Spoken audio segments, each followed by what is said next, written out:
10 mai 1940. Coïncidence extraordinaire. Le jour même où Hitler déclenche son offensive éclair sur l'ouest de l'Europe, Churchill est nommé Premier ministre de Grande-Bretagne. Comme si le sort en avait décidé ainsi.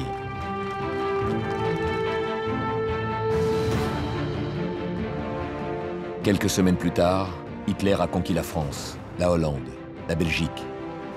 Churchill se retrouve seul face à une armée qui a déjà conquis une bonne partie de l'Europe.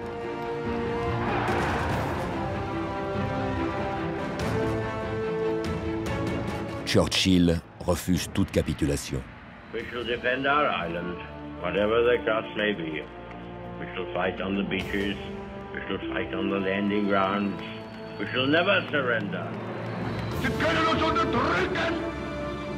Sie können uns meinetwegen töten! Kapitulieren werden wir nicht! De 1940 à 1945, Hitler et Churchill ont consacré chaque minute de leur existence à vouloir s'anéantir mutuellement. Ces deux personnalités, aux antipodes l'une de l'autre, vont s'affronter et promettre à leur peuple la victoire.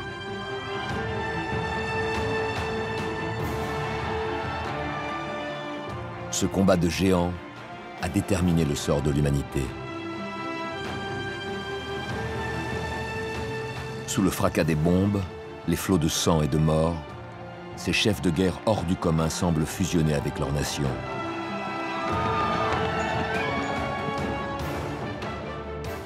Leur duel, sans doute le plus important de l'époque contemporaine, c'est celui de deux mondes possibles. Comment en sont-ils arrivés là? Comment le destin a-t-il réuni ces deux hommes si différents et pourtant parfois si semblables pour cette ultime passe d'armes?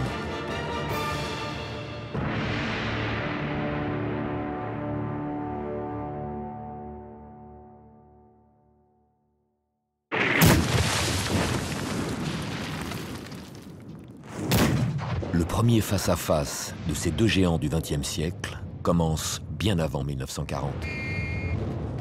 En 1916, la Première Guerre mondiale s'éternise. À cette date, plus de 2 millions de soldats sont déjà morts.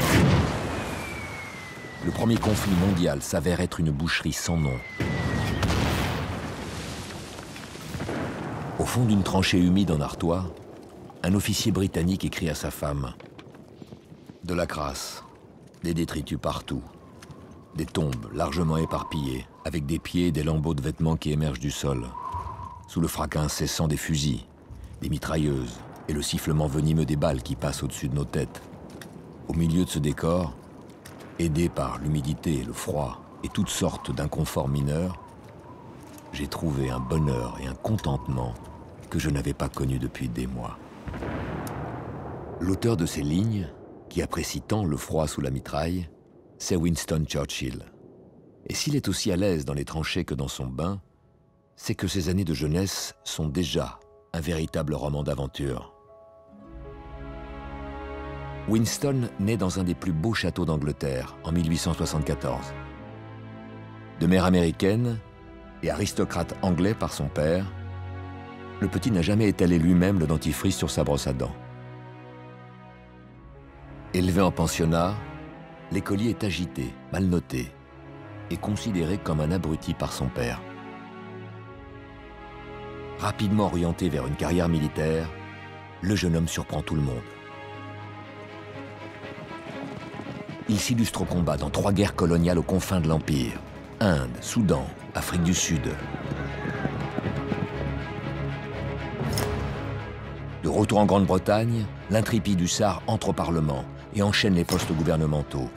À 36 ans, il est déjà ministre de l'Intérieur.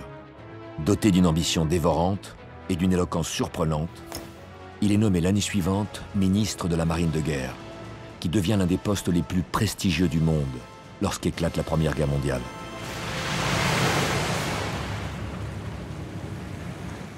Mais cette ascension s'est brusquement interrompue, car en 1915, il a commis l'irréparable. Il torpille sa carrière politique avec un débarquement manqué dans le détroit des Dardanelles, en Turquie, destiné à prendre l'Allemagne à revers.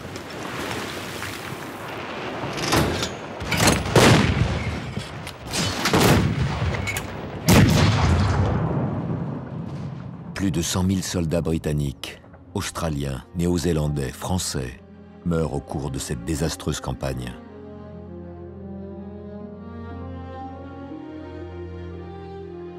Churchill est poussé à la démission. Il entame une terrible phase de dépression qu'il appelle son Black Dog. À 42 ans, il est considéré comme un homme fini. Mais Churchill déteste ne rien faire. Alors l'ancien premier lord de l'Amirauté, ministre de l'Intérieur, décide de rejoindre le front français. Il est affecté dans un bataillon écossais qui combat en Flandre. Churchill aime la bataille et le son du canon, qui lui permettent de tenir en respect ses deux plus redoutables ennemis, l'inaction et la dépression. Pendant les longues heures qui séparent chaque assaut, Churchill s'abreuve de whisky, écrit, prend des bains, et tout proche de la ligne de front, il s'adonne à une passion dévorante, la peinture.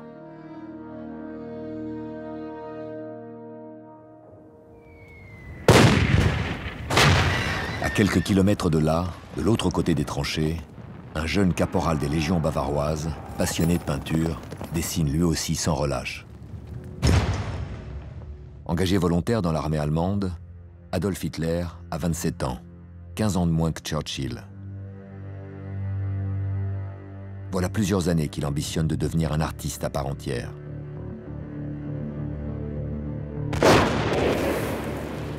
Dans les tranchées de Flandre, il est estafette et doit porter entre les tirs de barrage et les obus des messages d'une position à l'autre.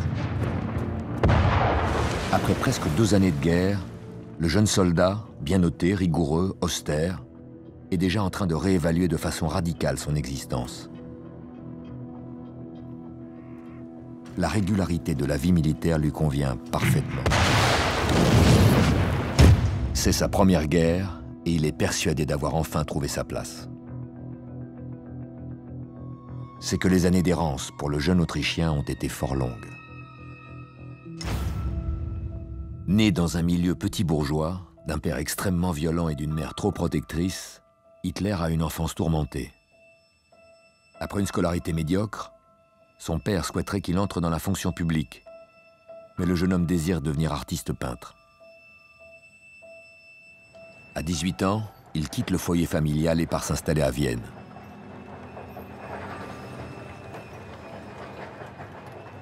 Hitler échoue 2 fois au concours d'entrée de l'école des beaux-arts. L'artiste incompris ne fait guère d'efforts pour gagner sa vie. Il vivote grâce à la vente de ses œuvres, qu'il peint à un rythme jugé paresseux par ses divers associés.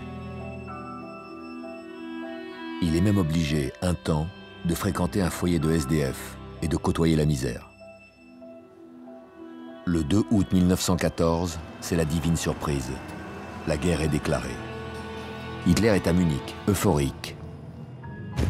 Submergé par un irrésistible enthousiasme, je tombais à genoux et remerciais le ciel d'un cœur débordant de joie de m'avoir donné la chance de vivre en de tels temps, écrira-t-il plus tard. Le conflit arrache le peintre raté à sa torpeur.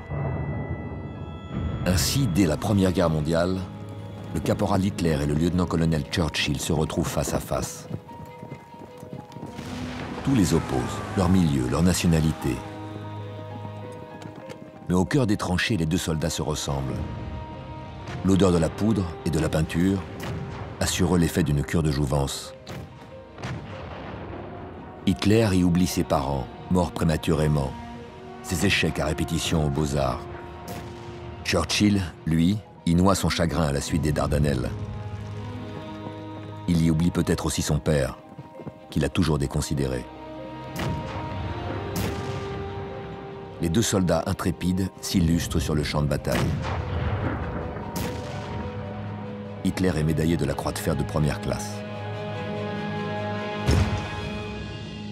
Une distinction qu'il arborera toute sa vie.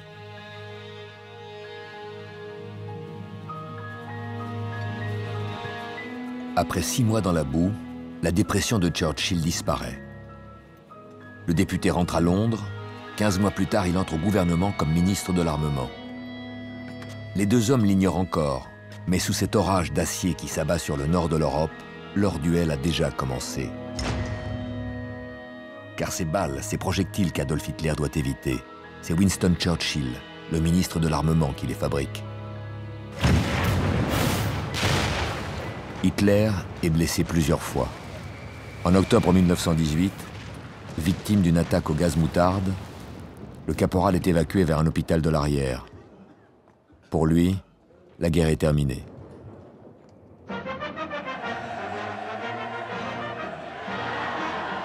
Un mois plus tard, l'armistice est signé. L'Allemagne a perdu. La victoire est fêtée dans le monde entier. En Grande-Bretagne, Churchill a retrouvé sa place et son rang. Le ministre de l'Armement a fait des prouesses. Curieux, passionné, il a suggéré la production des munitions, mais également celle des chars blindés dont il a encouragé l'invention et qui se révélèrent décisifs dans de nombreuses batailles. Bien des Anglais lui attribuent la victoire. Et lors de la parade, il apparaît en bonne place.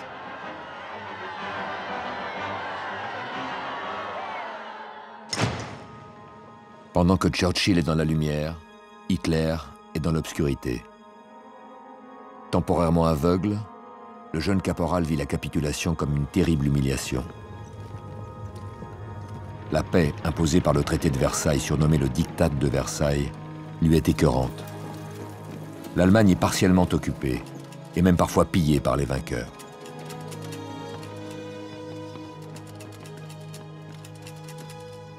Elle est amputée d'une partie de son territoire, doit payer d'énormes réparations de guerre, et ses cuirassés sont désarmés au chalumeau. Pour Hitler, c'est un coup de poignard dans le dos, infligé à la prestigieuse Allemagne.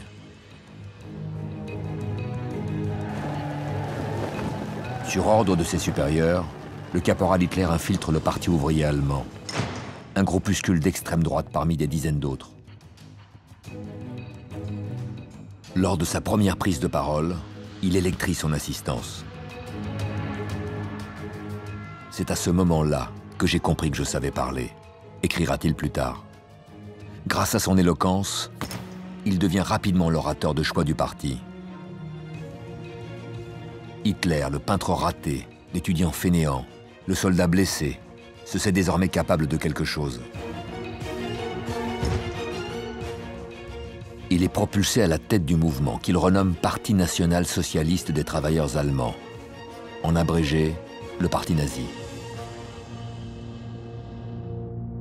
Et il est sûr qu'il a une mission, prendre le pouvoir. La guerre a sorti Churchill de la dépression et Hitler de la rue. Les deux hommes sont l'un et l'autre pétris d'ambition. Hitler veut redorer le blason de l'Allemagne.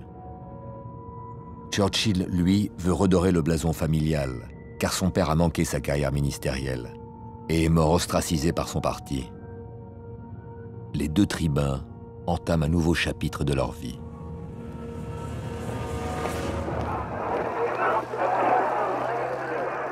Dans cette Allemagne de l'après-guerre, où se côtoient misère et agitation révolutionnaire, Hitler va défrayer la chronique.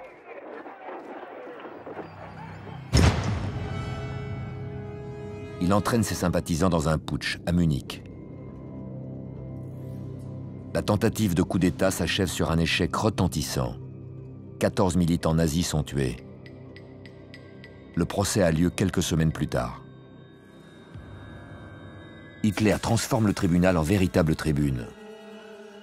L'accusé déclare « Je ne suis pas venu pour nier quoi que ce soit ou éviter mes responsabilités. Ce putsch, je l'ai porté seul. » L'orateur gagne la sympathie de l'assistance. Il n'est condamné qu'à 5 ans de prison avec une promesse tacite de libération anticipée. Sa détermination devant les juges l'a rendu célèbre dans toute l'Allemagne. Dans sa spacieuse cellule de la prison de Landsberg, Hitler écrit un livre, Mein Kampf, Mon combat, dans lequel il exprime son idéologie raciste et antidémocratique. À peine 9 mois après son incarcération, le voilà dehors. Hitler est parvenu à étendre son aura. La prison aurait dû le faire taire. En fait, elle le couronne à la tête du parti et lui offre un tremplin.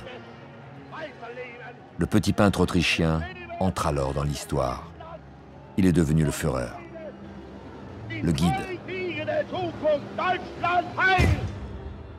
L'échec du putsch l'a convaincu que le pouvoir ne pouvait se prendre que par les urnes.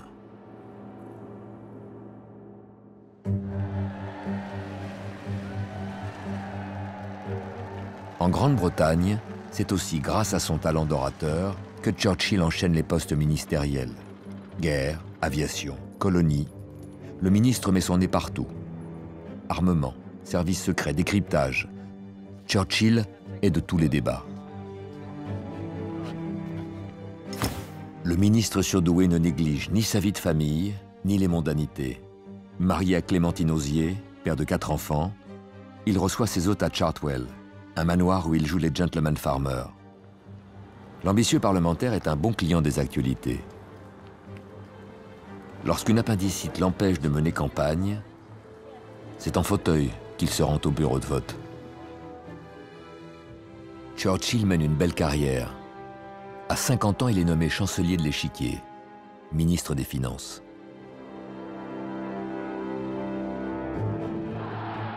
Ainsi, au milieu de ces années 20, les 2 anciens combattants, peintres, écrivains, orateurs sont parvenus à se remettre en selle. Mais ils sont aux antipodes l'un de l'autre. Si l'anglais suggère, l'allemand vocifère. Si le petit bourgeois transpire en relevant sa mèche, l'aristocrate n'hésite pas à faire des fantaisies qui enchantent la galerie. Churchill est un buveur d'élite, au point d'être toujours imbibé, mais jamais ivre. Hitler, lui, a horreur de l'alcool et se demande comment on peut boire du champagne, qu'il qualifie d'eau vinaigrée. Churchill est souvent accompagné de Clémentine. Hitler affiche une chasteté totale et revendique comme seule épouse l'Allemagne. Le patriote Churchill a l'humour et la finesse d'esprit.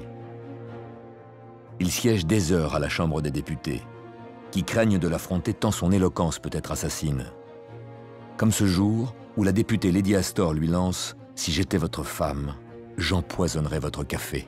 Et Churchill de répondre « Si j'étais votre mari, je le boirais ». Le nationaliste Hitler ne débat jamais, car personne n'ose le contredire. Il déclame de longs monologues qui peuvent durer des heures, mais ses discours fascinent les foules et s'apparentent à des conversions religieuses de masse. Plus il parle, plus ses fidèles se multiplient. À ce talent oratoire s'ajoute une capacité d'envoûtement qui hypnotise ses interlocuteurs. Mais l'habileté de ces 2 bêtes de scène est aussi le fruit d'un long entraînement.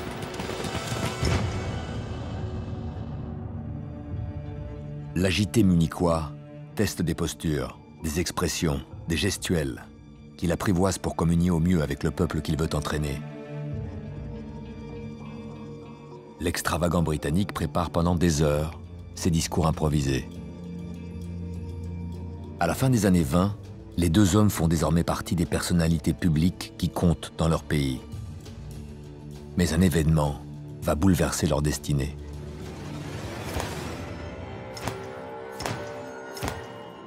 En octobre 1929, la panique submerge Wall Street. La bourse s'effondre. Bientôt, l'économie mondiale plonge dans la récession. En Grande-Bretagne, le gouvernement conservateur est balayé. Winston y perd son poste de ministre des Finances. Sa désastreuse gestion du Trésor lui vaut des critiques de toute la classe politique. Le franc-tireur devient un pestiféré. Plus personne ne lui fait confiance. Il confiera « On a dit que j'ai été le pire chancelier de l'Échiquier que l'Angleterre ait jamais eu.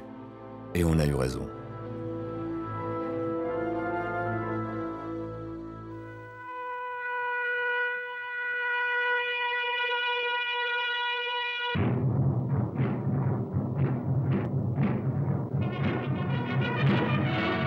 Pendant que Churchill mord la poussière, Hitler, au contraire, est en pleine ascension. Nourri par la crise, l'agitateur a transformé l'insignifiant groupuscule en une machine de plus en plus puissante.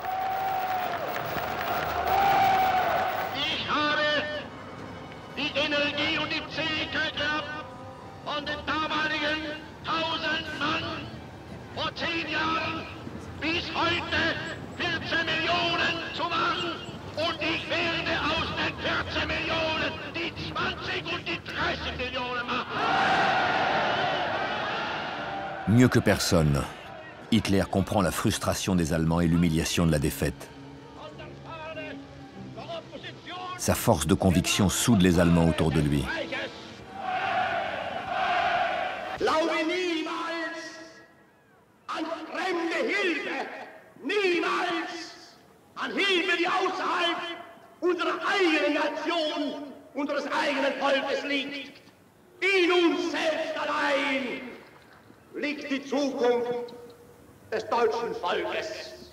Wenn wir selbst dieses deutsche Volk emporführen durch eigene Arbeit, durch eigenen Fleiß, eigene Entschlossenheit, eigenen Trotz, eigene Beharrlichkeit, dann werden wir wieder emporsteigen, genau wie die Väter einst auch Deutschland nicht geschenkt erhielten, sondern selbst nicht schaffen mussten.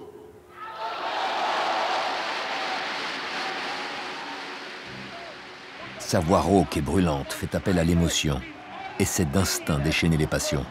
Deutschland heil!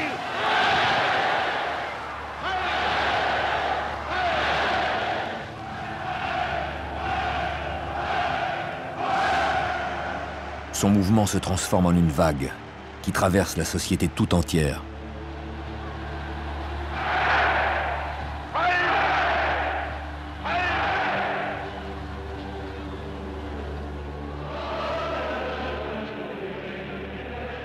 Tant et si bien qu'en janvier 1933, le petit caporal est nommé par le président Hindenburg chancelier de l'Allemagne. 9 ans après l'échec de son putsch, l'agitateur a réussi à se hisser au sommet.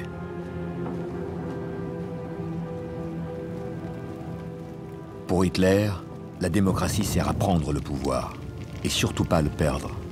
Dès qu'il s'y installe, il interdit toutes les factions qui pourraient lui nuire. Syndicats et partis d'opposition sont dissous et proclamés hors la loi. Les Juifs sont persécutés.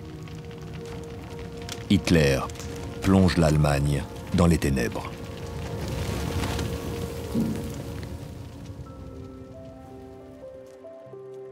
Reclus dans son manoir de Chartwell, Churchill est totalement isolé. Mais s'il est seul, il n'entend pas être passif, car il est un des rares à avoir lu Mein Kampf. Dès mars 1934, il alerte l'opinion sur le danger que représente l'Allemagne nazie. Only a few hours away by air, there dwells a nation of nearly 70 million, of the most educated, industrious, scientific, disciplined people in the world, who are being taught from childhood to think of war as a glorious exercise, and death in battle as the noblest fate for man.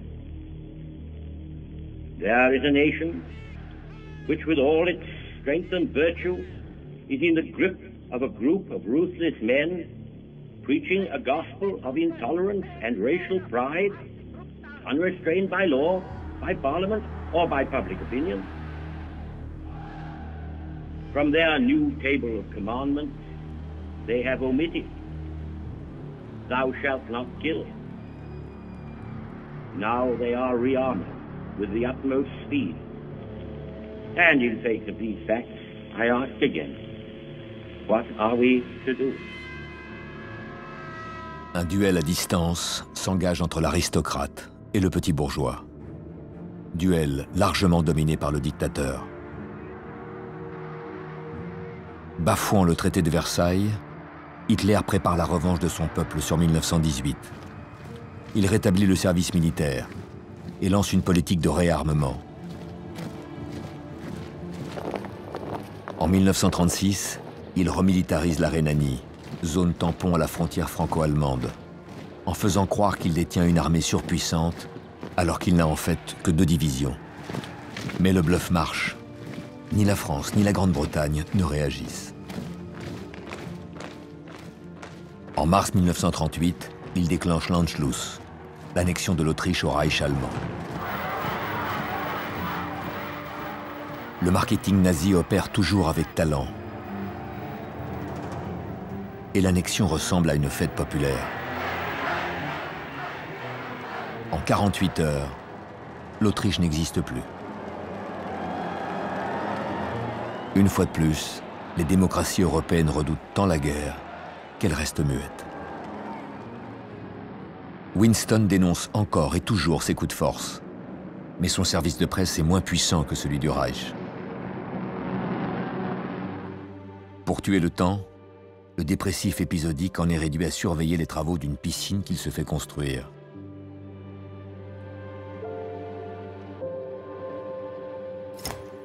Il se passionne pour la maçonnerie et devient même membre d'une fédération de maçons. Comble de l'ironie, les honorables gentlemen boycottent Churchill, mais viennent s'entretenir chaleureusement avec Hitler. Lloyd George, ancien Premier ministre britannique signataire du traité de Versailles, ancien compagnon d'armes de Churchill, lui rend visite au Berghof. Tout comme Édouard VIII, le duc de Windsor, ex-roi du Royaume-Uni dont Churchill était un proche. L'ancien souverain semble cautionner la politique du dictateur nazi. Car Hitler multiplie les initiatives de lobbying pour neutraliser les va-t-en-guerre de l'autre camp. Ses partisans opèrent même sur le sol anglais. Au cœur de Londres, des nazis britanniques défilent souvent et se font passer pour des militants pacifistes.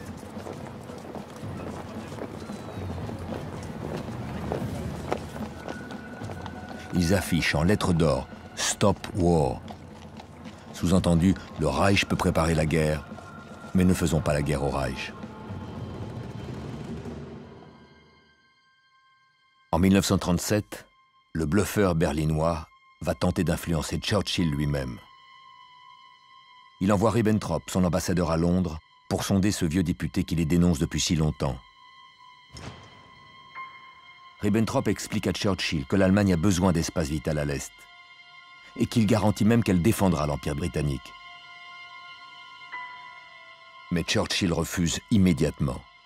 Jamais l'Angleterre n'acceptera une entreprise coloniale vers l'Est. Ribbentrop s'emporte. Dans ce cas, la guerre est inévitable. Le Führer est décidé. Rien ne l'arrêtera. Churchill riposte. Ne sous-estimez pas l'Angleterre. Elle est très habile. Si vous nous plongez dans une nouvelle grande guerre, elle dressera le monde entier contre vous, comme la dernière fois. Mais Hitler ou Ribbentrop n'ont que faire des avertissements de ce vieux député de 63 ans. Aux yeux des Britanniques, comme d'Hitler, il est fini. Malgré tout, Churchill dénonce inlassablement la politique d'apaisement. Le pacifisme est cervelé de la classe politique britannique.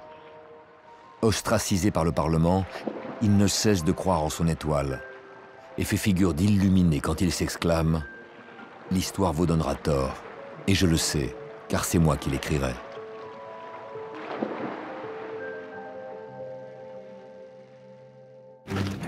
Pour l'heure, c'est Hitler qui écrit l'histoire. Le temps du bluff est terminé. La Wehrmacht est devenue une redoutable machine de guerre, et plus personne ne peut entraver l'appétit du Führer. Après la Rhénanie et l'Autriche, Hitler revendique haut et fort la région des Sudètes en Tchécoslovaquie, où vivent 3 millions d'Allemands. Il annonce sans hésitation au président tchèque, Édouard Beneš, qu'il est prêt à entrer en guerre pour cela.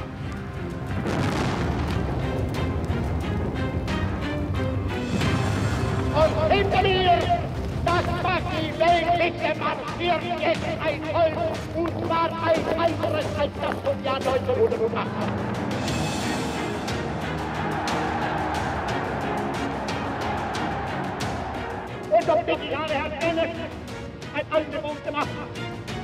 Er hat jetzt in seiner Hand Frieden oder Krieg. Er wird entweder dieses Angebot jetzt akzeptieren und dem Deutschen endlich die Freiheit geben, oder wir werden diese Freiheit entholen. Hitler est passé maître dans l'art de la vocifération paralysante. Horrifié à l'idée d'une nouvelle guerre, Paris et Londres, qui sont pourtant alliés de la Tchécoslovaquie, signent les accords de Munich, qui offrent à Hitler le territoire des Sudètes en échange d'un simple chiffon de papier. Pour les Anglais, Neville Chamberlain, le Premier ministre britannique, est un héros qui a sauvé la paix.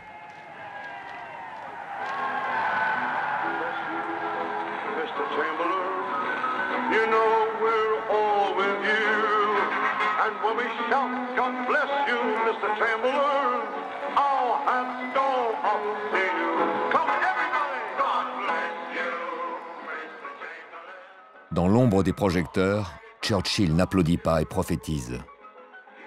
Ils ont eu le choix entre la guerre et le déshonneur. Ils ont choisi le déshonneur. Et ils auront la guerre.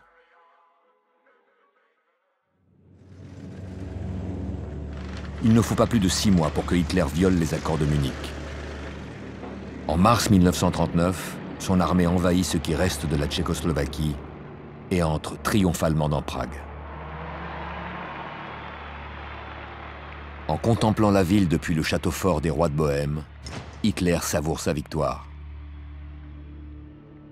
Un aide de camp l'informe que ni la France ni la Grande-Bretagne n'ont bougé leur armée. Hitler réplique « Je le savais, dans 15 jours, personne n'en parlera plus ». Depuis sa prise de pouvoir, l'aigle allemand n'a commis aucune erreur. Il a réussi à s'emparer de la Rhénanie, de l'Autriche et de la Tchécoslovaquie sans tirer un coup de feu.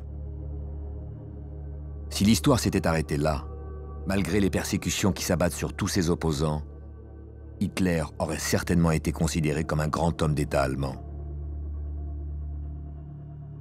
En 6 ans, il a stoppé l'inflation, combattu le chômage, rendu leur fierté aux Allemands et fait de l'Allemagne la plus puissante nation européenne.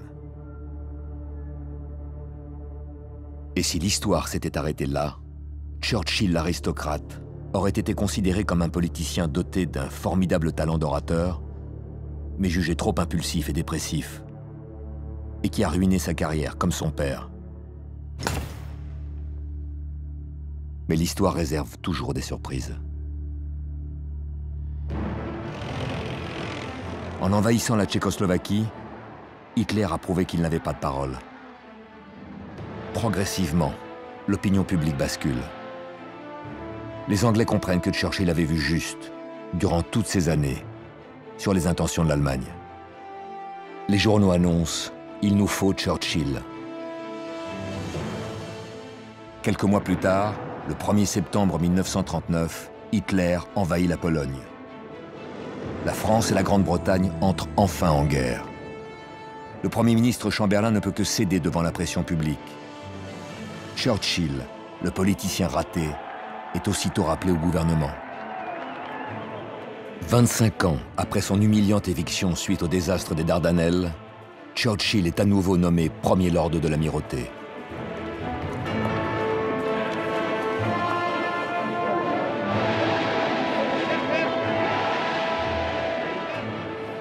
Les ministres maudissent ce remuant collègue, mais Winston est devenu intouchable. Il est le seul véritable guerrier du gouvernement, tandis que Chamberlain se révèle catastrophique en tant que Premier ministre de temps de guerre. Les conséquences ne se font pas attendre. Goodbye, Mr. Chamberlain, and thanks for all you've tried to do. We welcome the new Prime Minister, Mr. Churchill.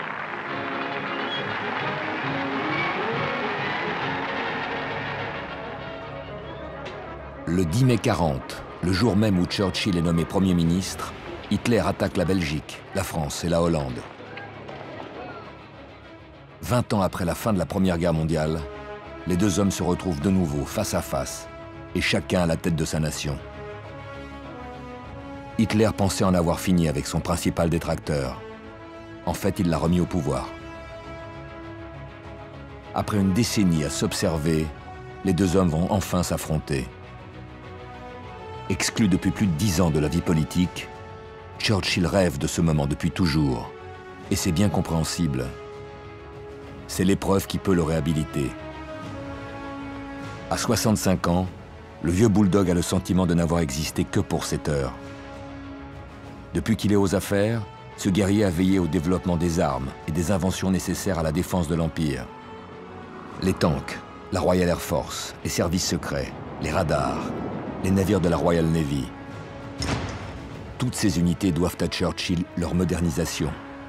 voire même leur invention.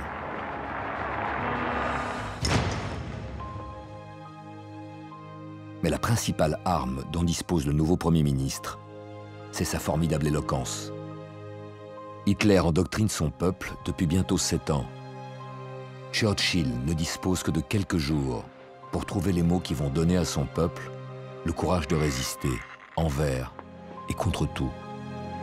I would say to the House, as I said to those who have joined the government, I have nothing to offer but blood, toil, tears, and sweat.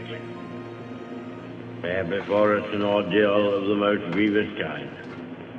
We have before us many, many long months of struggle and of suffering. You ask, what is our policy? I will say, it is to wage war by sea, land, and air, with all our might, and with all the strength that God can give us, to wage war against a monstrous tyranny never surpassed in the dark and lamentable catalogue of human crime. That is our policy. You ask, what is our aim? I can answer in one word, victory. Victory at all costs. Victory in spite of all terror. Victory however long and hard the road may be. En l'écoutant, même les membres de l'opposition sont en larmes. Le peuple britannique, comme le peuple français, à la même époque, est partagé entre la peur, le défaitisme et l'instinct de survie. Le courage existait à l'état latent, mais il fallait le solliciter, et c'est ce qu'a fait Churchill. Pourtant, ce soir-là, le nouveau Premier ministre doute. Il est salué par une foule qui lui crie « Bonne chance, Winnie, Dieu te bénisse !» Mais une fois en privé, Churchill fond en larmes et confie à un de ses généraux « Les pauvres gens, ils me font confiance, et je ne pourrai leur apporter que des désastres pendant très longtemps. »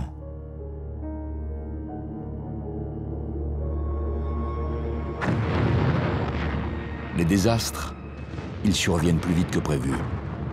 Hitler a développé une technique de guerre éclair d'une efficacité redoutable. Les milliers de chars de la Wehrmacht, appuyés par l'aviation, pénètrent en France et sèment le chaos. En quelques jours, le commandement s'effondre.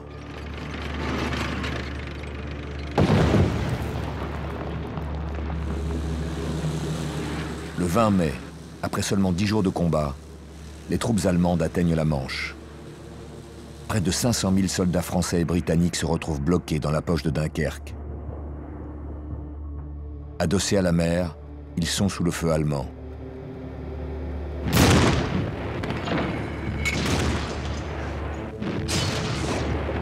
Hitler a l'occasion de détruire ou de capturer une bonne partie de l'armée alliée.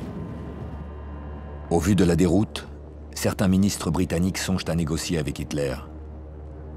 Mais Churchill reste inflexible. Plutôt mourir, les armes à la main. Mais avant de mourir, il faut sauver l'armée. Churchill lance l'opération Dynamo. Objectif, l'évacuation de Dunkerque. Dès le 26 mai, plus de 220 navires de guerre et plus de 660 embarcations civiles, soutenues par la Royal Air Force, viennent au secours des divisions alliées.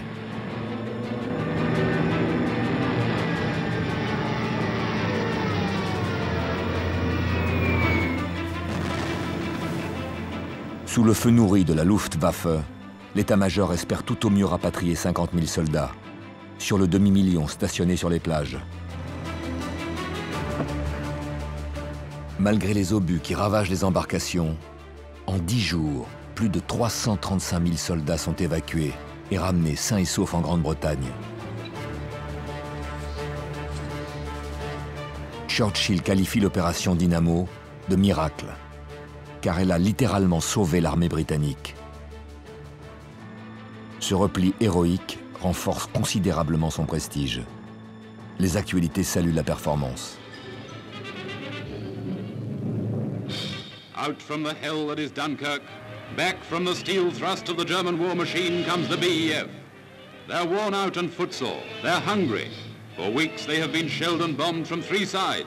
They had to stagger back to the sea to survive. They were betrayed, but never defeated or dispirited. Round these men there hangs an atmosphere of glory.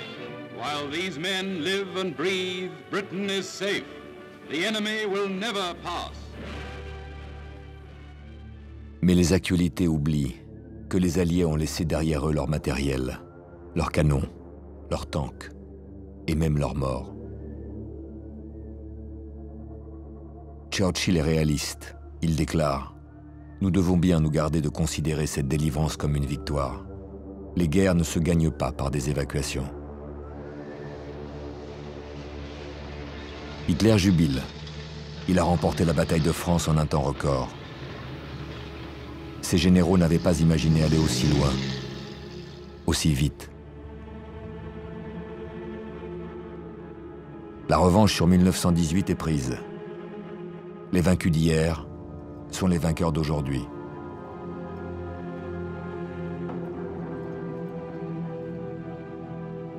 Hitler est décidément un dieu de la guerre. Il clame à ses troupes « Soldats, vous ne m'avez pas déçu. Le projet le plus audacieux de toute l'histoire de la guerre a réussi grâce à votre bravoure sans égale.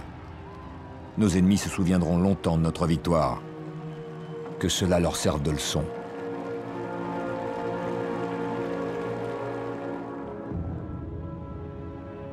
Quelques jours plus tard, Hitler s'offre une visite de la ville lumière, déserte. L'ancien étudiant aux Beaux-Arts confie « C'était le rêve de ma vie de pouvoir visiter Paris. Je ne saurais dire combien je suis heureux que ce rêve soit réalisé aujourd'hui. » Mais l'invasion de la France a été si rapide que le Führer est lui-même pris au dépourvu. Il n'a pas de plan précis pour briser la Grande-Bretagne. Et l'Allemand déteste l'improvisation. Hitler demande à ses généraux de préparer un plan d'invasion.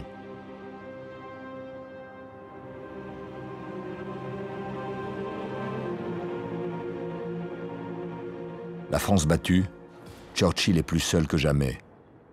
Mais le vieux bulldog ne compte pas attendre passivement l'invasion. La Grande-Bretagne se transforme en forteresse. Et pour s'assurer la maîtrise des mers, le Premier ministre lance une opération qui va frapper tous les esprits. Le 3 juillet 1940, Winston prend la terrible décision de bombarder la flotte française stationnée à Mers el-Kébir, près d'Oran.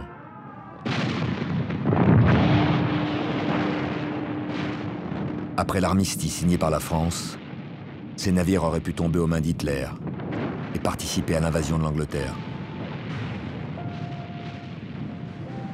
1297 marins français sont tués dans l'offensive. Un mois plus tôt, ces soldats combattaient aux côtés des Britanniques. Ce fut la plus pénible et la plus odieuse décision que j'ai jamais eu à prendre, confiera Churchill. L'attaque est meurtrière, mais elle a prouvé au monde la ténacité du Premier ministre.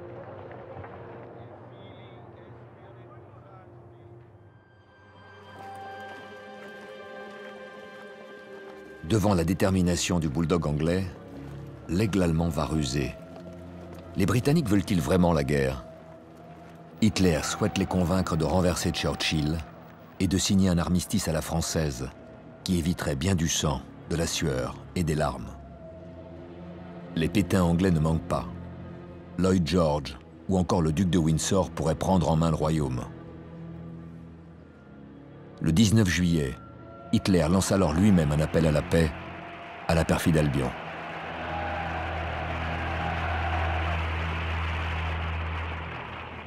In dieser Stunde fühle ich mich verpflichtet, vor meinem Gericht noch einmal einen Appell an die Vernunft auch in England zu richten. Ich glaube, dies tun zu können, weil ich ja nicht als Besiegter um etwas bitte, sondern als Sieger nur für die Vernunft spreche. Ich sehe keinen Grund, der zur Fortführung dieses Kampfes bringen könnte.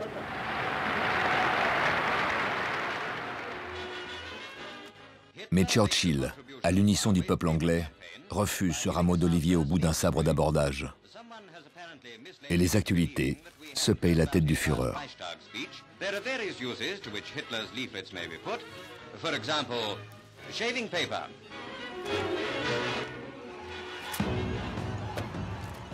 Les Allemands n'en reviennent pas. Pouvez-vous comprendre ces imbéciles d'Anglais? Ils rejettent la paix maintenant.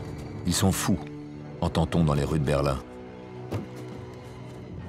Hitler pensait pouvoir vaincre le Royaume-Uni sans combattre. Il doit revoir sa stratégie, car un grain de sable s'est glissé dans sa chaussure. Un grain de sable nommé Churchill. L'affrontement est inévitable. La bataille d'Angleterre commence. En face des îles britanniques, l'armée d'Hitler occupe 5000 km de côte et peut lancer ses attaques à partir de la Belgique, des Pays-Bas, de la France, du Danemark. L'ambassadeur américain au Royaume-Uni confie « Aux États-Unis, tout le monde pense que l'Angleterre sera battue avant la fin du mois. » Hitler ordonne à Göring de lancer la grande bataille aérienne baptisée l'attaque de l'Aigle.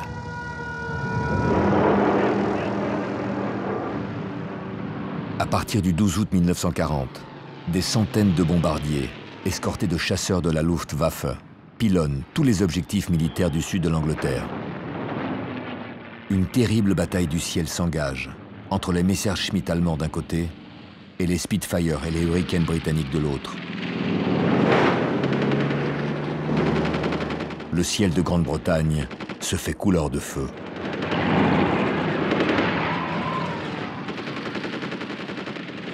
La Royal Air Force tient bon, mais au bout de quelques jours, la situation devient critique. À la fin du mois d'août, l'aviation britannique a pratiquement perdu la maîtrise du ciel dans le sud de l'Angleterre. Et les Allemands prennent le dessus.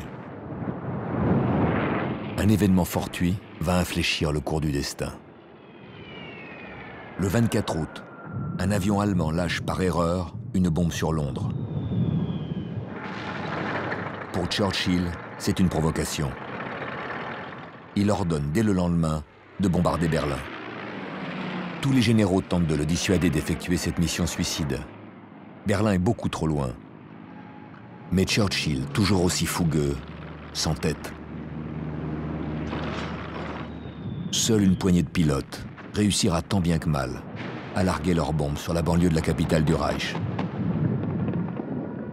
Cette opération hasardeuse rend Hitler fou de rage. Elle confirme tous ses préjugés sur Churchill. Un déséquilibré, un ivrogne, un porc qui n'hésite pas à s'attaquer aux civils allemands. Hitler ne peut le tolérer. Und wenn die britische Luftwaffe 2 oder 3 oder 4.000 Kilogramm Bomben wirft, dann werfen wir jetzt in einer Nacht 150, 180, 230, 300, 400. Wenn Sie erklären, Sie werden bei uns Städte im großen Ausmaß angreifen, wir werden Ihre Städte ausradieren.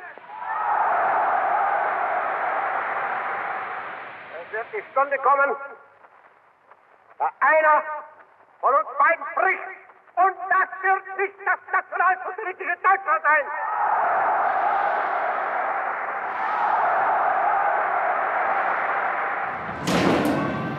Le Führer ordonne à son aviation de se détourner de ses objectifs militaires. Il faut détruire les grandes agglomérations britanniques. Le Blitz commence.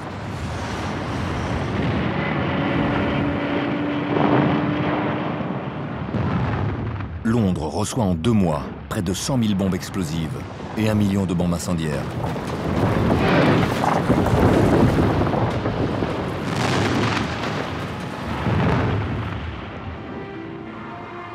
En novembre 1940, la ville de Coventry est touchée de plein fouet. Il y a plus de 500 morts.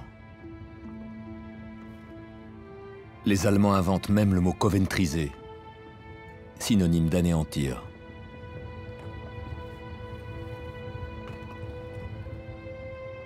Churchill se rend sur place.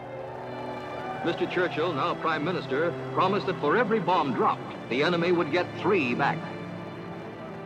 Il n'oubliera pas Coventry.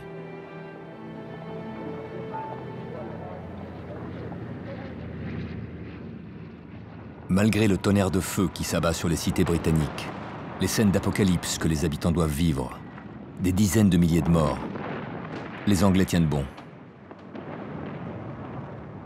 Les Londoniens mangent et dorment dans les abris ou dans le métro.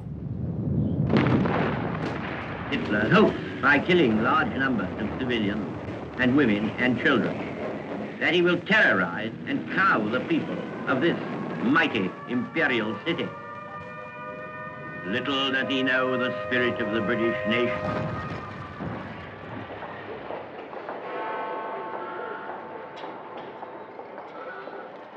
Les lendemains de bombardement, le flegme anglais joue à plein. Et les Londoniens retournent au travail comme si de rien n'était. Le slogan en vogue est « London can take it ». Londres peut encaisser.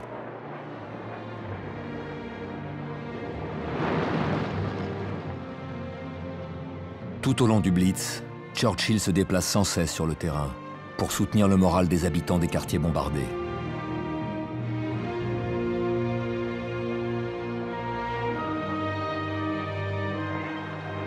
Hitler était persuadé que le moral des Britanniques allait s'effondrer, et leur chef avec eux. Mais c'est tout l'inverse qui se produit.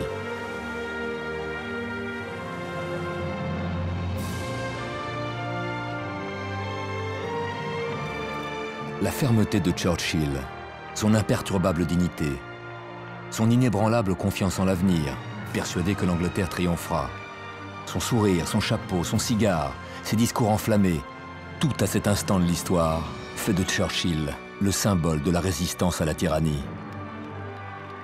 We shall defend our island, whatever the cost may be. We shall fight on the beaches, we shall fight on the landing grounds, we shall fight in the fields and in the streets, we shall fight in the hills, we shall never surrender. Hitler avait son peuple derrière lui. Désormais, Churchill a le sien.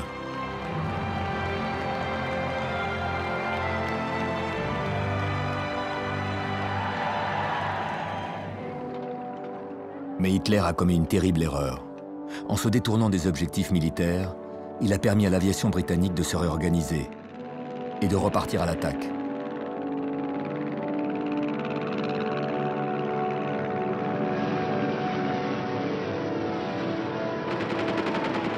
Elle va provoquer un carnage parmi les assaillants.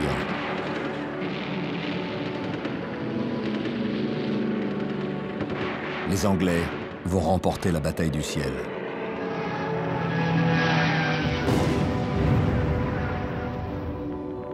Churchill a gagné la bataille d'Angleterre parce qu'il a agi impulsivement, en stratège amateur, et Hitler l'a perdu car il a fait de même. Malgré plus de 23 000 morts, le Royaume-Uni ne sera pas envahi. C'est la première défaite d'Hitler. Churchill l'a tenue en échec. La propagande des forces de l'Axe se déchaîne contre Churchill, dépeint comme une créature sanguinaire, heureuse de plonger l'Europe dans la guerre. Hitler le prend à partie dans de nombreux discours.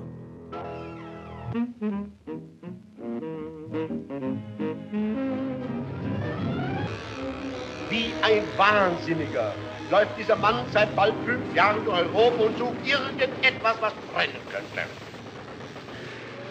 Dieser Schwätzer, dieser Trunkenbold Churchill, was hat er in Wirklichkeit in seinem Leben geleistet? Dieses verlogene Subjekt, ein Faulpelz erster Klasse.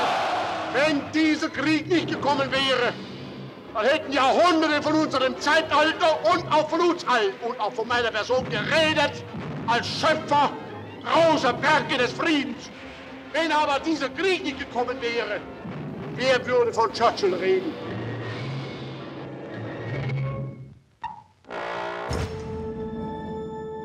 Mais tandis qu'Hitler vocifère, un homme dans son entourage semble pour une fois faire preuve de lucidité. Goebbels note à propos de Churchill: cet homme est un mélange d'héroïsme et de ruse. S'il avait été au pouvoir en 1933, nous ne serions pas où nous sommes. Et je crois qu'il nous causera d'autres problèmes. Il ne faut pas le prendre à la légère. Pour l'heure, Hitler est contraint de reporter l'invasion de l'Angleterre. Il compte la faire plier en anéantissant un autre de ses ennemis héréditaires, l'Union soviétique.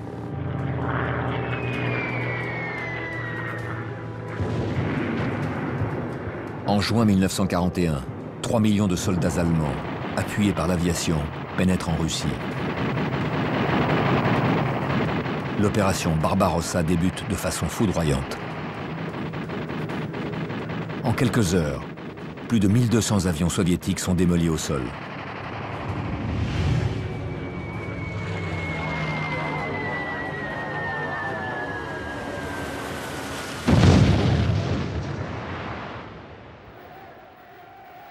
Hitler annonce, à tout égard, les Russes ont perdu la guerre.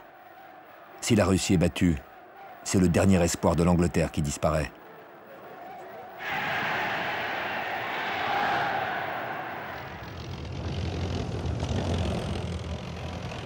Mais plus les Allemands avancent, plus leur ligne de ravitaillement s'étire et plus la météo se dégrade.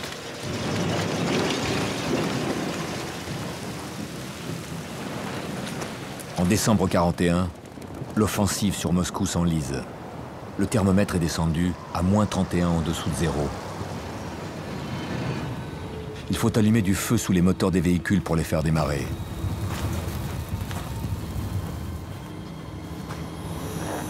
Le froid tue et la contre-attaque soviétique est impitoyable.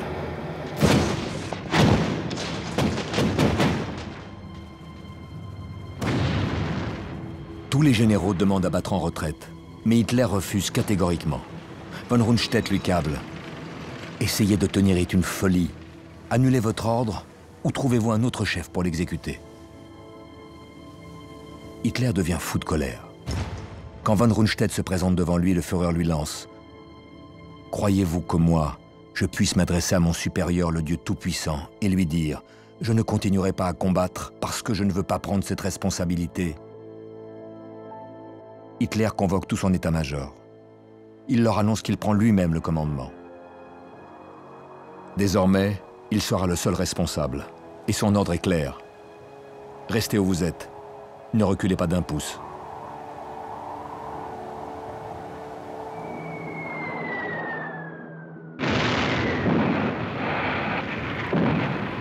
Tandis qu'Hitler fige une partie de ses armées à l'est, un coup de théâtre se produit à l'ouest. En décembre 1941, la base américaine de Pearl Harbor est attaquée par les Japonais. Nos deux stratèges se réjouissent en même temps, mais pas pour les mêmes raisons. Hitler jubile car le Japon est à ses côtés. Il confie à ses maréchaux « Nous ne pouvons pas perdre la guerre. Nous avons maintenant un partenaire qui n'a pas connu la défaite depuis 3000 ans. » Churchill est aux anges. Pearl Harbor est la bouée de sauvetage qu'il attendait. Car depuis des mois, il tente sans succès de convaincre le président américain Franklin Roosevelt d'entrer en guerre.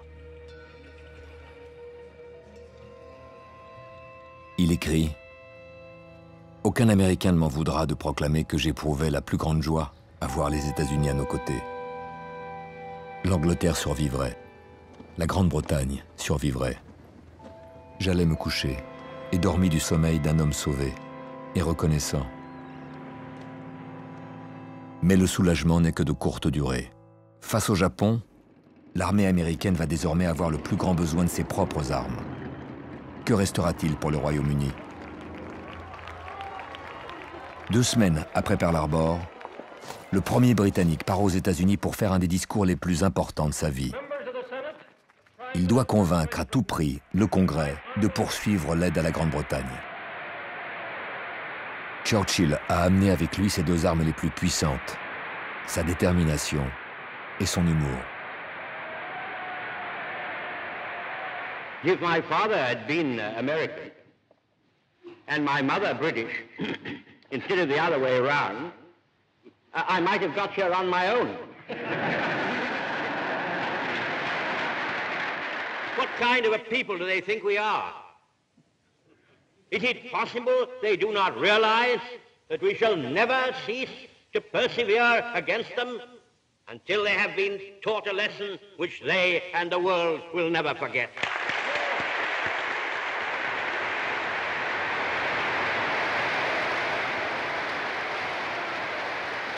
Le discours est un succès, mais la pression a été forte et l'âge n'arrange rien.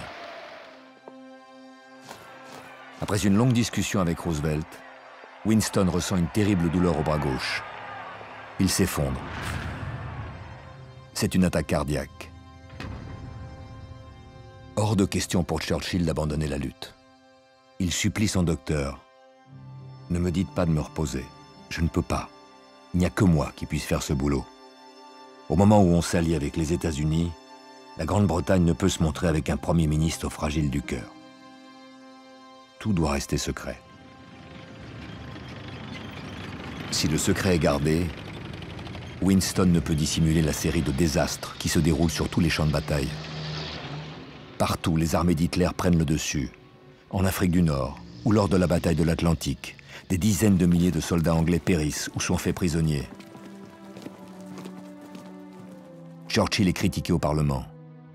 Car si le dictateur nazi impose ses vues, tout au long de la guerre, le Premier ministre doit convaincre et l'Angleterre reste une démocratie parlementaire. Churchill confie « Je suis comme un pilote de bombardier. Je fais une sortie toutes les nuits et je sais que l'une d'elles sera sans retour. » Cependant, ses adversaires politiques comprennent que s'il est possible de résister à Hitler, il est impossible de remplacer Churchill au milieu du combat.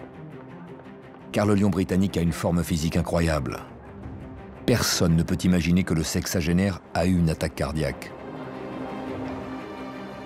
Un général témoigne. Winston a un travail colossal et en paraissant toujours se distraire. Je comprends bien pourquoi tous ceux qui l'entourent lui sont si dévoués. Il consacre chaque heure de veille à gagner la guerre. Il ne donne pas de signe de fatigue et semble être en meilleure forme que beaucoup des politiciens qui travaillent moins que lui.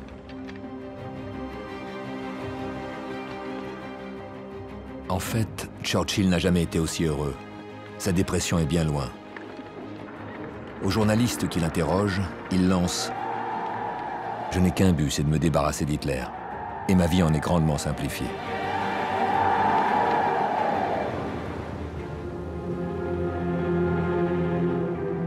Sur le front Est, la saignée a été terrible. Mais la Wehrmacht a survécu à l'hiver. La ténacité d'Hitler a été payante.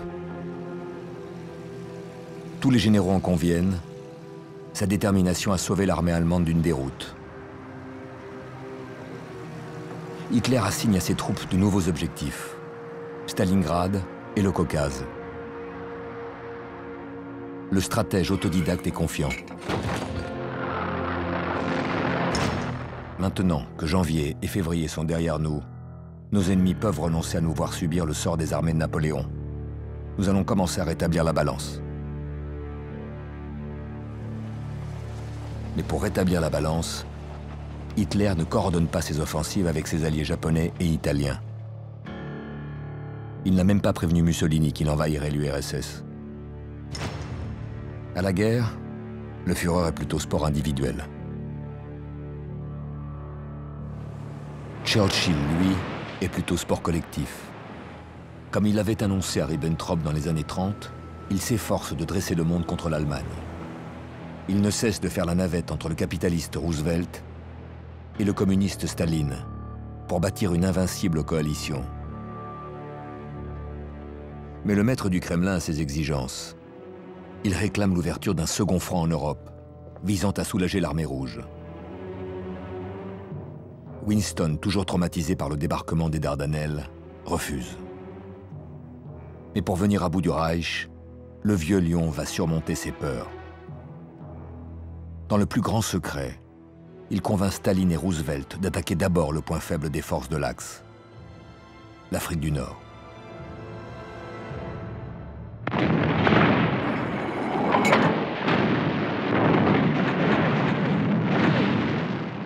Le 8 novembre 1942, les troupes anglo-américaines débarquent à Oran, Alger et Casablanca. L'opération Torch, imaginée par Churchill, est un immense succès. Quelques jours plus tôt, le général Montgomery a lancé son offensive sur El Alamein, en Égypte, contre le dispositif ennemi. Il va briser l'Africa Korps de Rommel et le contraindre à une longue retraite. Sur le front russe, Les armées d'Hitler ne progressent plus et se préparent à affronter un nouvel hiver. Les efforts du Vieux Lion portent enfin leurs fruits. La coalition travaille de concert. Toujours en mouvement, Churchill est une véritable dynamo qui insuffle à ses troupes et à ses généraux la soif de victoire, tout en conservant son inimitable sens de l'humour. Quand le général Montgomery lui lance « Je ne bois pas, je ne fume pas, et je suis en forme à 100%. » Churchill lui rétorque « Je bois, je fume, et je suis en forme à 200%. »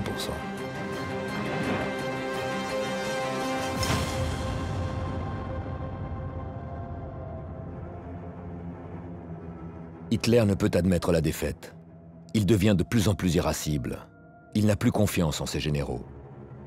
Halder, List, von Manstein, Keitel, Guderian sont relevés de leur commandement ou mutés sur un autre front. Parfois, Hitler ne les remplace même pas et s'attribue leurs fonctions. Il devient ainsi le commandant de l'ensemble des forces armées, le commandant de l'armée de terre et le commandant d'un groupe d'armées au sein de cette même armée de terre. Un cumul qui frise la caricature. Il pourrait presque faire une réunion d'état-major à lui tout seul. Apprenant que Hitler concentre désormais tous les pouvoirs, Churchill le nargue. The jaws of another Russian winter are closing on Hitler's armies. They have, of course, the consolation of knowing that they have been commanded and led not by the German General Staff, but by Corporal Hitler himself. Mais la consolation est de courte durée, car la contre-attaque soviétique est d'une puissance inouïe. La situation de la Wehrmacht est désespérée. Mais Hitler n'en a cure. Sa détermination s'est muée en obstination. Le génie de la guerre n'a plus qu'une seule stratégie: ne pas reculer. La Wehrmacht connaît alors son Verdun russe. À Stalingrad, en février 1943, le général Paulus signe la reddition de la 6e armée. Hitler a provoqué la pire défaite de l'histoire militaire allemande. Les forces de l'Axe ont perdu 400 000 hommes, morts, blessés ou faits prisonniers. Après 23 ans d'ascension continue, depuis son putsch, Hitler entame son déclin. Il devient de plus en plus mystique et impénétrable. Il confie « Le dieu de la guerre est passé dans l'autre camp ».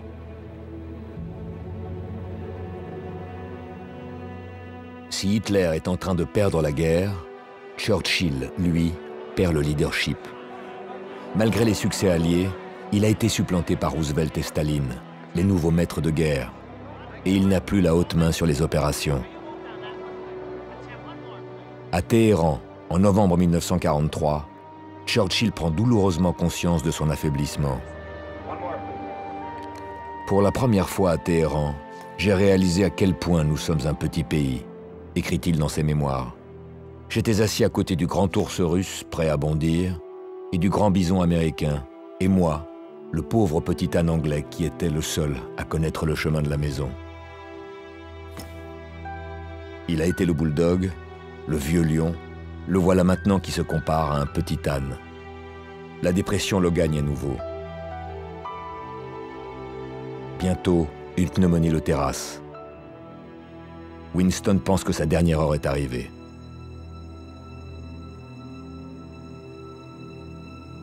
Mais quelques jours plus tard, toujours aussi fantasque, le convalescent va beaucoup mieux et pose devant les caméras avec un uniforme qu'aucun général d'armée n'aurait jamais osé porter. Et très vite, le miraculé trouve l'énergie pour remettre le nez dans les plans de son état-major. Car Churchill, tout comme Hitler, ne peut se tenir longtemps éloigné d'une carte. Les deux chefs de guerre sont les cauchemars de leurs généraux. Ils donnent des directives, modifient les plans. Or, ni l'un ni l'autre ne sont de grands stratèges. Mais il y a une différence. Winston sait qu'il est un amateur et écoute ses conseillers. qui évite bien des fois qu'ils ne commettent l'irréparable.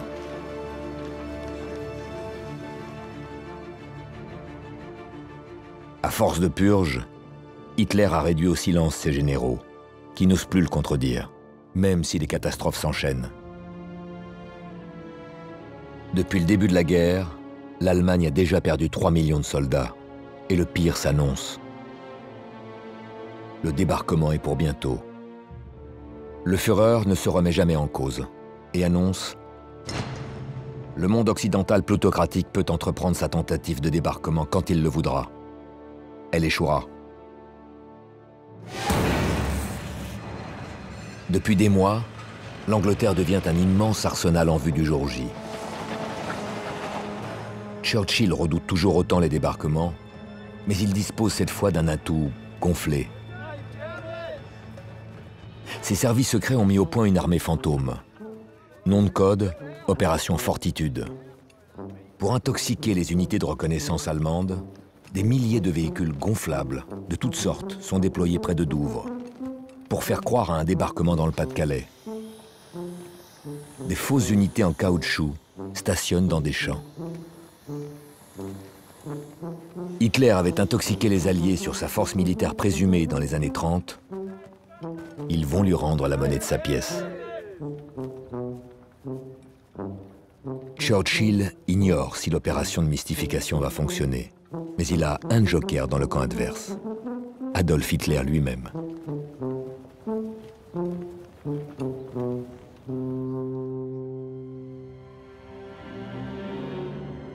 Dans la nuit du 5 au 6 juin 1944, la plus grande armada jamais rassemblée se met en mouvement vers les côtes françaises. Hitler se couche à 4 heures du matin. À 6 heures, la flotte est repérée et des combats s'engagent. Des généraux allemands appellent aussitôt l'état-major, car ils craignent que cette armada ne soit la flotte d'invasion tant redoutée. Ils demandent des renforts pour prévenir tout débarquement. Mais le général Jodl refuse de réveiller le Führer pour lui demander l'autorisation. On ne réveille pas un dictateur qui dort, et surtout pas Hitler.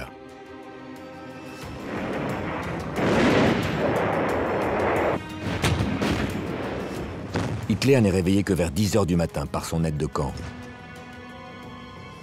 Mais il reste persuadé qu'une attaque en Normandie ne peut être qu'une diversion d'un réel débarquement dans le Pas-de-Calais. Il refuse de faire parvenir les renforts. Hitler a mordu à l'hameçon. Les ballons de baudruche de Fortitude ont fonctionné.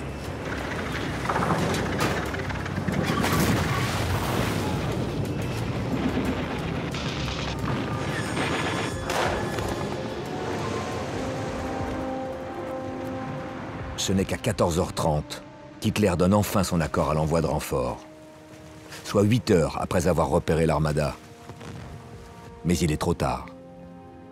La peur du dictateur, sa direction sans partage, n'aura fait qu'accélérer le succès du jour J.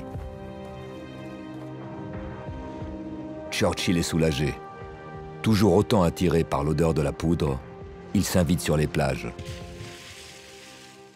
Winston Churchill now came himself onto the soil of Normandy. The visit was brief. It didn't take long for the Prime Minister to satisfy himself that all goes well on the first stage of the assault of Europe.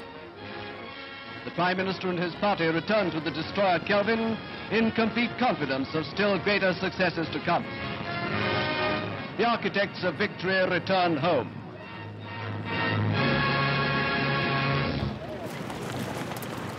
Malgré le succès du débarquement allié, le dictateur ne s'avoue pas vaincu. 6 jours après le jour J, les nouvelles armes du Reich, capables de transporter des tonnes d'explosifs, s'abattent sur la capitale anglaise. Les bombes volantes, V1, terrorisent les Londoniens.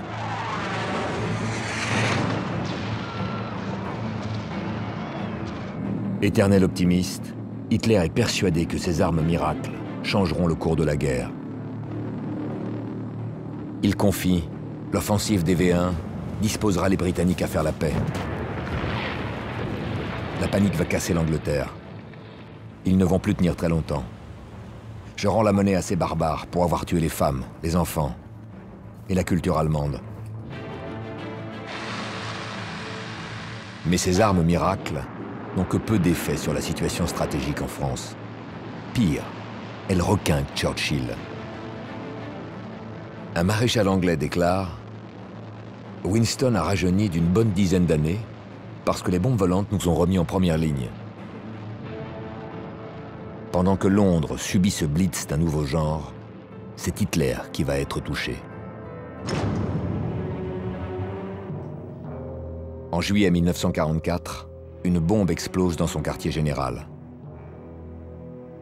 Constatant les impasses militaires dans lesquelles le Führer s'engage, plusieurs hauts gradés ont préparé cet attentat. Les dégâts sont terribles, mais l'aigle a survécu. Il a perdu un tympan et un pansement lui bouche l'oreille. Plusieurs hommes mourront des suites de leurs blessures. Hitler devient de plus en plus paranoïaque. Il confie « Désormais j'en ai la preuve. Tout l'état-major est contaminé. Je sais maintenant pourquoi tous mes grands projets ont échoué. J'ai été trahi. » Ein ganz kleiner Klüngel verbrecherische Elemente, die jetzt unbarmherzig ausgerottet werden. Es hat jeder Deutsche ganz gleich, wer er sein mag, die Pflicht, diesen Elementen nur sofort rücksichtslos entgegenzutreten, sie entweder sofort zu verhaften oder wenn es irgendwo Widerstand leisten sollten, sofort niederzumachen.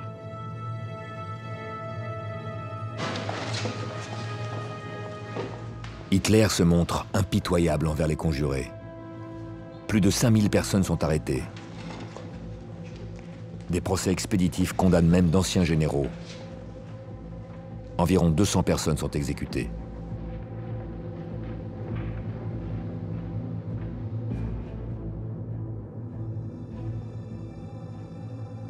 Le moral du dictateur est entamé. Même sa chienne le contrarie.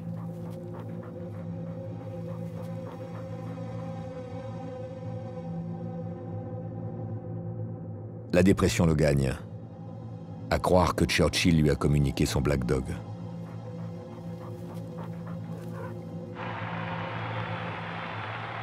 Au même moment, Churchill est au mieux. Après avoir survécu à une nouvelle pneumonie, le vieux lion est invité à Paris par le général de Gaulle en novembre 1944.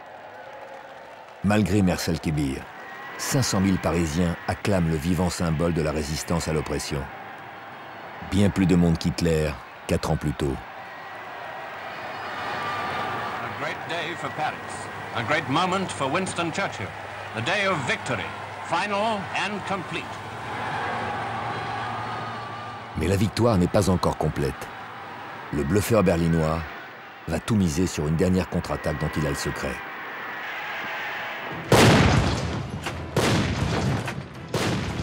Le 16 décembre, à la stupeur des Alliés, 1900 canons ouvrent le feu dans le secteur des Ardennes. Dès les premières heures, l'effet de surprise joue au-delà des attentes de l'état-major allemand. Pour Hitler, c'est un coup de poker. Cette offensive pourrait geler le front ouest et convaincre les Anglo-Américains de négocier avec lui pour s'unir contre les Soviétiques. L'avancée surprend tout le monde. Le général Bradley, commandant de la première armée américaine, est hors de lui. Il fulmine. Mais bon Dieu, d'où ce fils de pute sort-il toutes ses forces? Hitler savoure déjà son triomphe. Mais il s'est réjoui trop tôt. L'état des routes, la destruction des ponts et surtout le manque d'essence paralysent la progression. Bientôt, les éclaircies permettent à l'aviation alliée de harceler la Wehrmacht sans relâche et de reprendre l'avantage. Le coup de poker d'Hitler a échoué. À son quartier général, l'inquiétude règne. Göring lui suggère de conclure un armistice. La guerre est perdue, explique-t-il. Hitler rétorque. Je vous interdis de prendre une décision quelconque en la matière. Si vous enfreignez mes ordres, je vous fais fusiller.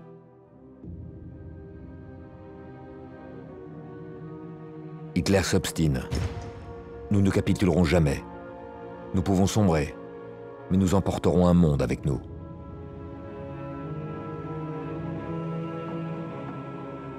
Le Führer place encore tous ses espoirs dans l'effondrement de la coalition alliée.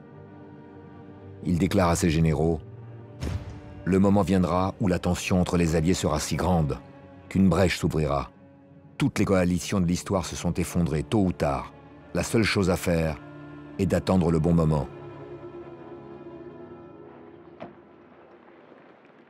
Mais face à lui, Churchill compte bien éviter ce désastre. Lors de la conférence de Yalta, en février 1945, tout comme à Téhéran, le vieux lion compose intelligemment pour ne pas fragiliser la grande alliance dont il a été l'artisan. Il renonce à protéger la Pologne de l'influence soviétique et sent déjà le déclin de l'Empire britannique. Mais l'union contre Hitler est à ce prix-là.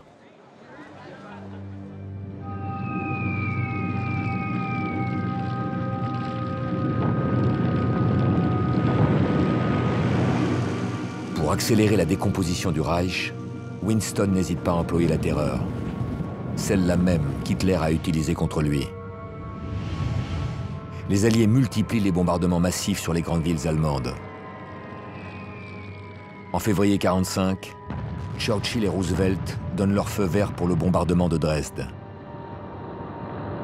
La ville d'Ar est pourtant bondée de dizaines de milliers de réfugiés et n'est en aucun cas un point stratégique. Un pilote écrit « Le spectacle était fantastique. D'une altitude de 20 000 pieds, Dresde apparaissait comme une ville où toutes les rues étaient gravées en ligne de feu. Les flammes sont visibles à près de 300 km de l'objectif. Il y eut plus de 40 000 morts. Rien ne justifiait cette destruction. Mais Winston n'a pas oublié le Blitz, ni Coventry, ni les dizaines de milliers d'Anglais morts sous les bombes allemandes. Churchill arpentait les ruines pour soutenir son peuple. Pour Hitler, il n'en est pas question, malgré les suppliques de Goebbels, son ministre de la propagande. Depuis que le dieu de la guerre est passé dans l'autre camp, le Führer s'adresse de moins en moins au peuple qu'il a porté au pouvoir et ne se montre presque plus. Il est passé des cimes de sa résidence alpine à un bunker berlinois à 7 mètres sous terre.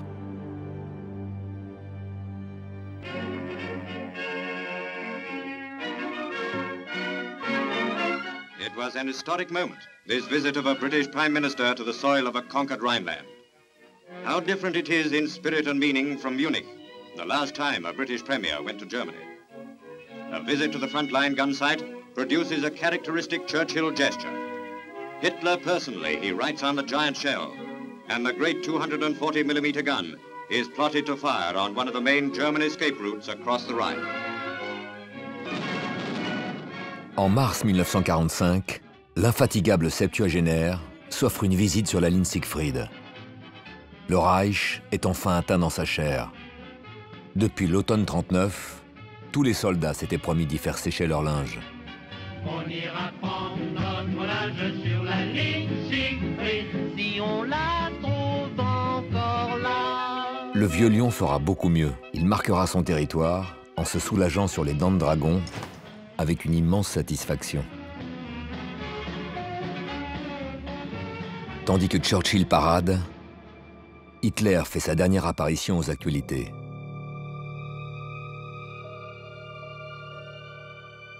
L'aigle s'est transformé en vautour. Voûté, décrépit, souffrant du syndrome de Parkinson, il encourage des membres des jeunesses hitlériennes à résister jusqu'à la dernière cartouche.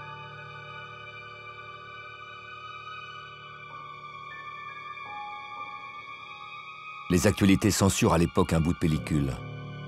On y aperçoit les tremblements du Führer, incapable de se maîtriser. Hitler sombre dans la démence et son régime suit. Des pelotons d'exécution abattent les déserteurs par dizaines. Dans les camps d'extermination, les déportés sont massacrés ou entraînés dans d'immenses marches de la mort, afin de les anéantir jusqu'au dernier. Faute d'avoir gagné la guerre, Hitler veut s'offrir une victoire de substitution, la réussite du génocide. En Allemagne même, dans une ultime pulsion de mort, Hitler promulgue l'ordre Néron, la destruction de toutes les infrastructures du Reich, transport, électricité, ravitaillement. Après avoir anéanti Juifs, Slaves, Tziganes, Hitler veut même laisser annihiler son peuple, comme s'il voulait faire disparaître tous les témoins de l'apocalypse dans lequel il a plongé l'Allemagne. Si la guerre est perdue, peu m'importe que le peuple périsse. Ne comptez pas sur moi pour verser une seule larme. Il ne mérite pas mieux.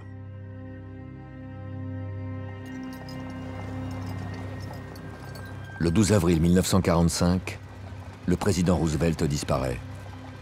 Churchill est profondément peiné. Il déclare « Il était pour nous un grand ami. Il nous a apporté une aide immense. Sans lui, sûrement, nous aurions coulé. » Au même moment, Goebbels téléphone à Hitler. « Mein Führer, je vous félicite. Roosevelt est mort. Il est écrit dans les étoiles que la deuxième quinzaine d'avril marquera pour nous le tournant décisif. » Hitler reprend espoir. Il imagine que la coalition va dès lors se briser. Le grand miracle, celui que j'avais toujours prédit, est arrivé. La guerre n'est pas perdue. Mais à l'Est, l'armée soviétique a repris l'offensive.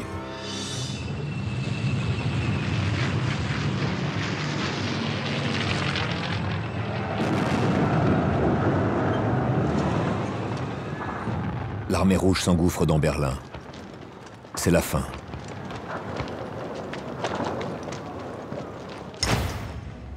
Hitler vient de fêter son anniversaire. Il a 56 ans et ressemble à un vieillard. Toujours d'une confiance illimitée, il déclare à une poignée de fidèles restés à ses côtés « Les Russes vont connaître devant Berlin la plus sanglante défaite de tous les temps. »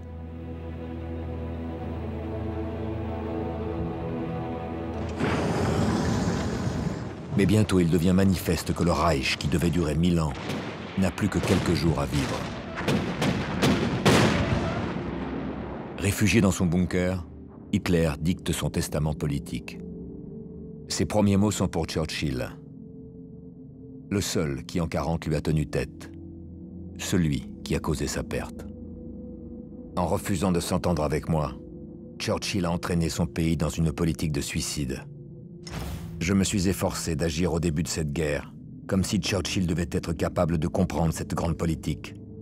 Mais il était depuis trop longtemps lié aux Juifs. Mon idée, en ménageant les Anglais, était de ne pas créer l'irréparable à l'Ouest. L'aigle déchu formule une dernière requête. Je veux qu'on inscrive sur ma tombe cette épitaphe. Il fut victime de ses généraux.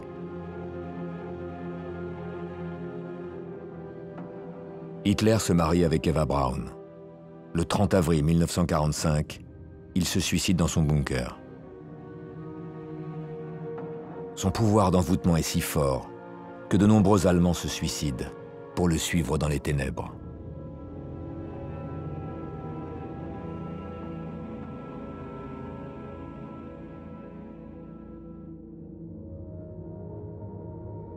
Radio Berlin annonce qu'Hitler est mort en luttant jusqu'à son dernier souffle contre le bolchevisme. Churchill, également farouche anti-bolchevique, commente « Eh bien, je trouve qu'il a eu parfaitement raison de mourir de cette façon. » Winston a eu le dernier mot.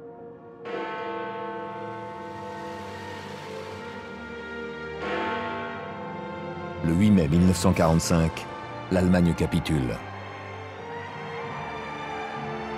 Acclamé dans les rues, ovationné au Parlement, félicité par le roi, Winston savoure un bref instant l'aboutissement de 6 années de lutte.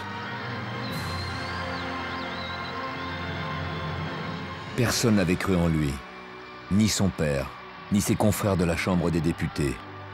Et pourtant, comme il se l'était juré, il a réussi l'impossible et a écrit l'histoire.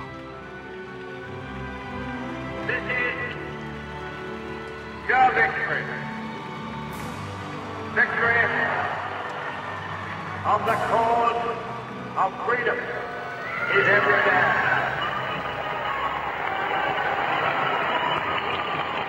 In all our long history, we have never seen a greater day than this.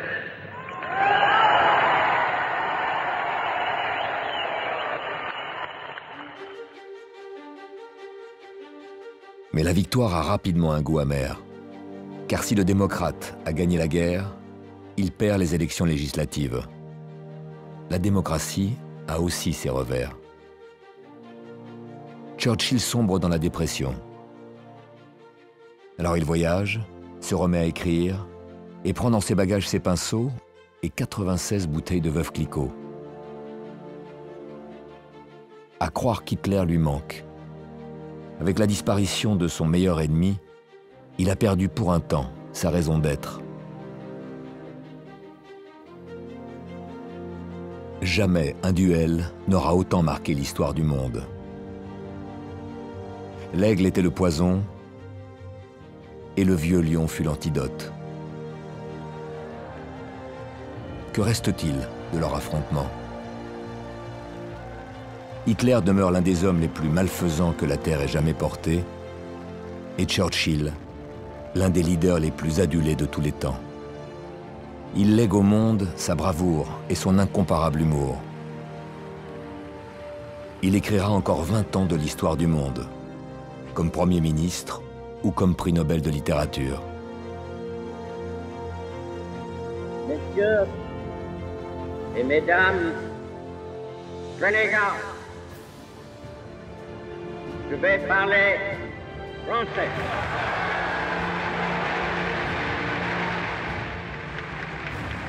L'odeur de la poudre et l'âpreté du combat lui manqueront toujours. Bien après la guerre, des journalistes demandèrent à Churchill quelle année il aimerait revivre. Il répondit « 1940, encore et toujours ».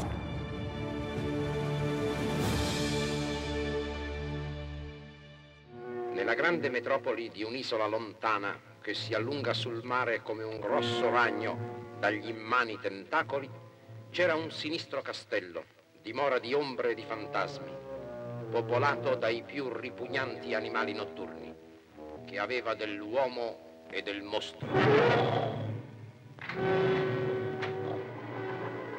Di dentro, ogni qualvolta egli voleva presentarsi agli esseri umani, si preparava una certa bevanda, miscuglio dei più allettanti ma pericolosi ingredienti, che gli permettevano di trasformarsi miracolosamente.